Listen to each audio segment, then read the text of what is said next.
Hello everybody! Today I'm going to show you how to make an altar. And the reason why I love to have an altar in my home is really to connect with what I am believing in this moment in time, connect with my prayer, connect with what allows me to connect with spirit.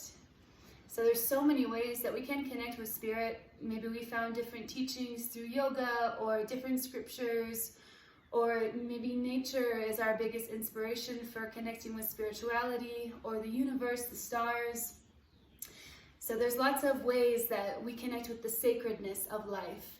And this is a way to really ground the sacredness into the earth and offer it in a prayer. And so this is a nice way to connect with our root chakra, really, is to create our home. So our home, our body, our heart lives in our body, and our breath lives in our body. And from this space, a prayer can move through us of what we love, why we want to live our lives, what fuels us, what reminds us to come back to what is important to us.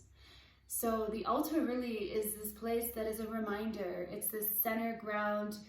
It's this place where, if you get all crazy lost in the world of all the things going on, you can come back to the simplicity of the altar. So the altar that we're going to create today is going to be based off of the 4 elements. And this is a beautiful way for all of us together to connect, because there's no doubting truth that we are all created of the 4 elements. And in this truth, we can really start to harmonize our internal world with our external world. When we're feeling emotional, we can feel that in the waters, right? And we can go to waters and we can connect with waters. We can have water on our altar to allow us to feel that it's okay to feel these ways, because water is innately part of our being. And it's one of the joys of existing here on earth. But we'll get into water next week. So yeah, I'm just gonna go for it here, and I'll share what I'm doing. I'm gonna add the 4 elements, and then I'm gonna add sprinkles of things that I feel connected to. And this might inspire you, like, oh, I really love cacao too, so I'm gonna put cacao on my altar, or different things like this that allow you to connect with your prayer. And yeah, enjoy. You're also welcome to create one alongside of me if you feel inspired to do so. So the first thing that I start with is a manta, or a beautiful tapestry of choice. This could be a scarf, this could be a tablecloth, it could be anything. You might go to a thrift store and find something ancient and beautiful looking. This is an embroidered manta from the Shipibo tribes in the southern area of Peru.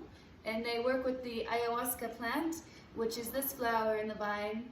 And this is the visuals that they receive when they work with the medicine. So they weave it, so it's like this visual weaving of the earth on a beautiful tapestry. You'll have to come to Peru to find more. So to begin my altar, I'm working with this plant, morai, and it's a beautiful plant for cleansing, and it has a really sweet smell. So I'm just going to decorate a little bit here with the plant morai. And whenever you receive a plant from the earth, if you feel very connected, maybe you're in the upstate New York region and you're connected to the willow tree, and you want to bring some of the willow tree and put it on your altar because you feel really connected. That's beautiful. You should definitely do it. Just ask the plant for permission. Yeah, and from your heart, okay? I'm connecting with the willow tree. You put your hand on it with love. May I bring some of you to bring to my altar to remember your magnificence, and that lives inside of me too. So prayer is really this way of connecting to these undeniable truths, that we are connected with nature, and that the only permission that we need to work with nature is nature itself to allow us. And the allowance comes from living in our heart. It's a space of integrity. It's a space where we are so received, and we're allowing life to receive us as well as we give life freely. Aini. Okay, so we're gonna start with the water element, okay? And a nice way to, the four directions are all correlated with the elements. So if this is in your practice, please feel free to do that. At this moment in time, I don't know where is north. So I'm gonna place them where I feel called to. So here I have a little jar of water, and this is water that I've collected from all over the world. Guatemala, New York, the Catskills, where else? Let's see, Peru, anywhere that I've traveled within the past 2 years, I bring this little jar of water and I give a little bit of water and I receive a little bit of water to keep all of these waters connected. So I'm going to place the water on the altar, and I guess it would have been nice to start with the root, the earth, the element of earth, but the water is calling today. So this is our representation of the waters, and you can connect with your own prayer of why you are connecting with these waters and why you receive them and how they move through you. Water means many things, so over time maybe more things will unravel, but for now maybe it's this pure knowing that water is life, right? And we have to be so grateful for the waters because a lot of places aren't seeing a lot of waters today. So we give our gratitude to the waters. Okay, now we're gonna move to the earth. So this is a crystal that I found just on the mountainside right here. Peru is covered with crystals. It's amazing. And so is New York. You know, you just gotta get out there and let the magic reveal itself to you. So the magic of the crystal and the earth, this sense of remembrance that's grounded and living inside of the rocks. That is for me what the crystals are. They are water that has formed into rock. And the water is our memories. So here it is, our memories of our ancestors stored in this rock. So giving gratitude to the element of earth. And then here, this is a nice, I created a ceremonial sweat on the land that I lived in last year in Guatemala. And this is an ember from the fire that we all received to remember the prayer that we opened up in that space. The Temazcal is an ancient tradition of a ceremonial sweat where you go into a womb-like experience where it's like a teepee and it's covered with blankets. And in the center, there's a fire, and you bring in the rocks, and the rocks you put water on, and the rocks are the symbol of our ancestors. So when you put the water, it allows our ancestors to come to life, and their essence is moved through space. And you get to release through sweat, through song, through prayer, through the fire, really this heat. It's like getting out what needs to be released. And it really is working with all four elements. But the fire itself is fueling the whole experience.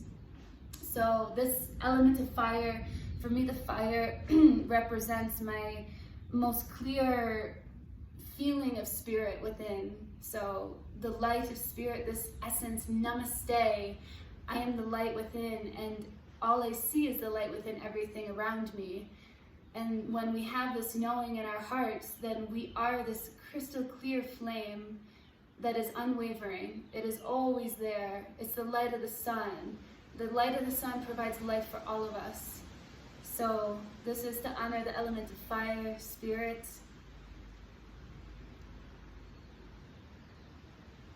And then we have a feather. So the element of air, the winged ones, the ones that fly high in the sky, although this could have been from a chicken, but still, the winged ones. And the air element is this expansive nature, this space where we can see above the illusion. We can rise above the earth and we can see our lives from a bigger standpoint of, wow, what is the real meaning and message here, right? The birds often, they carry messages. So we can tune into what's the message of our life when we connect to the air element. The air is also the breath, the life force that moves through us and allows us to live. So the air is this very refreshing, beautiful element that is constantly changing and circulating in space. And anytime that I need to let go of the mind, because the mind is also the air element, I go outside and I let the breeze take away those thoughts. And I just let myself become one with the wind, one with the air. So the air for me is really this beautiful way of connecting to this ever-changing impermanence of life that's constantly flowing, and yeah, this way to just let go of the physical and remember what's important. So here's to the air element. All right. And then we have ether, which is everything combined. And that is the magic, the true magic. So I bring this crystal with me pretty much everywhere I go. Well, not everywhere, I don't go to the supermarket with it, but I bring it to every place that I live since I've had it. And it's really this totem of all the work that I've done. And you can think of ether as you experiencing life with all of the elements centered in your body. And then it's like, this is the magic. This is everything coming together and being revealed. So this is just a magnificent crystal, and it feels very clear and just a stunning way to really capture the work and also see there's so much more. This is the beauty of the ride of life. It's endless. It really is, you know, the curiosity, continue with this curiosity, this childlike way of connecting with life. Yeah, it'll bring us on a beautiful ride every day. So before I place this one down, the video is getting a little longer than I thought it would. So I'll just leave it here. And this is one last offering that I'll leave with the altar in the center. And these are called coca leaves. And the coca leaves are, believe it or not, the root of cocaine.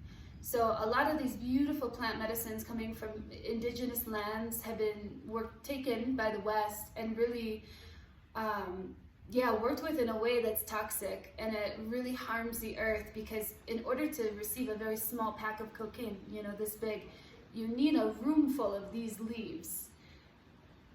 It's a lot of earth. It's a lot of production of the earth, and does she really have that much capacity to produce that much? I mean, we see that she's able to some circumstance, but also we see the benefit, what she's reaping now, right?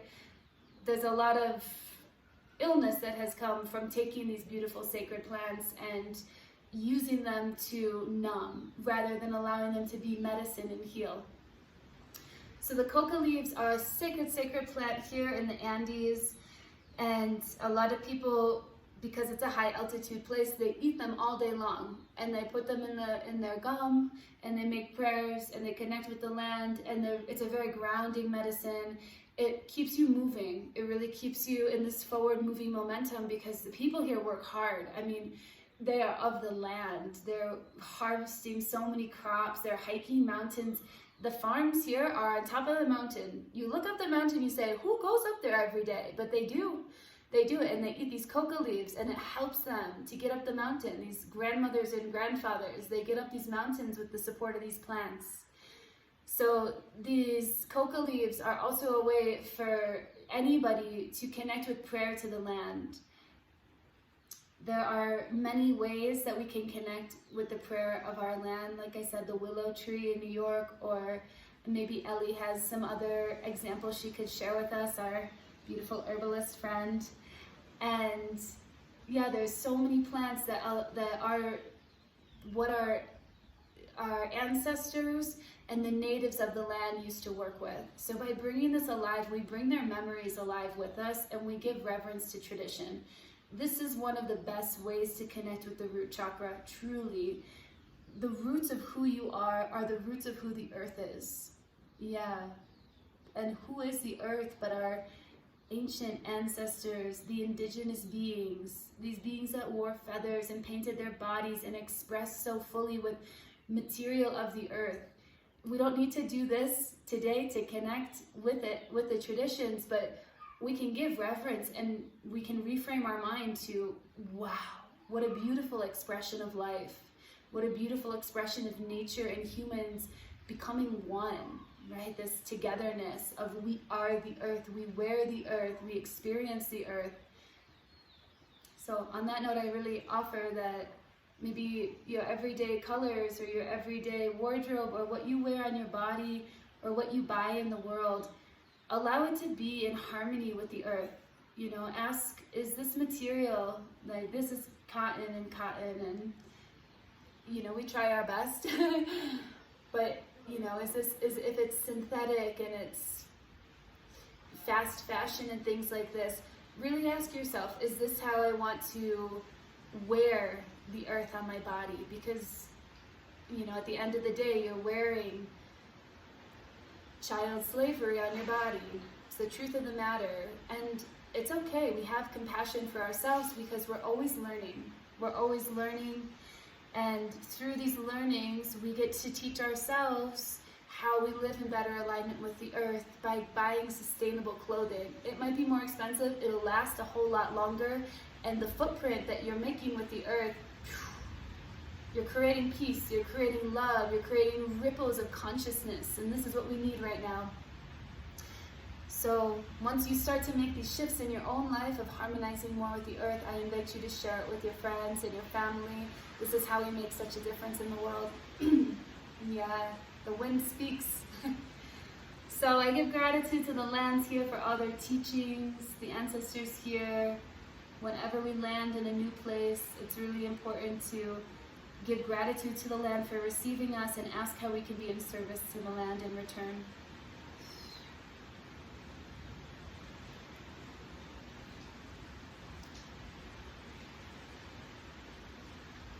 Okay, so this is how to create an altar, and there's so many other things that you can add to your altar. Again, it could be a Palo Santo for smudging, it could be a candle, which I'll put the candle on, and an incense, right? This can be right in front of your yoga mat to connect you in with your yoga practice and the prayers that we're going to be creating. Some of you received a pouch of offerings in New York. You can put your offerings on your altar. So there's so many different things, if anybody works with rapé or a plant medicine of choice, you can put your plant medicine on your altar. And again, cacao should definitely go on the altar. Heart medicine, yeah, we all love it. So this is a little cacao ball from some friends in Europe.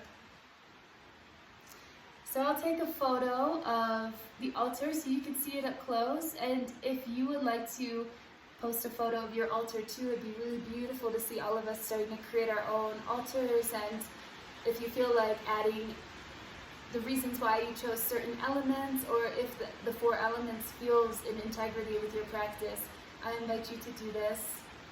And yeah, again, any inspiration, reach out to me if you have any questions. And I look forward to seeing the magic unfold continuously. Aho, familia.